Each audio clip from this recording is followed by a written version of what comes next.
Unit 2. Step by Step.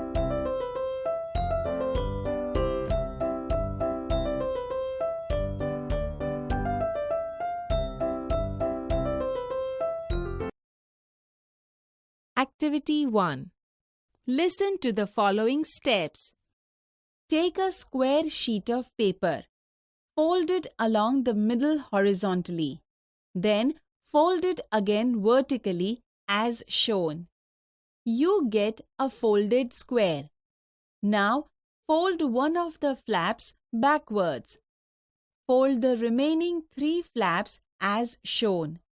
Now you get a triangle. Put your finger inside the triangle to make a cap. Now make the 2 ends of the cap meet. Carefully pull the base. Pull the flaps outwards. Press them sideways. Your boat is ready.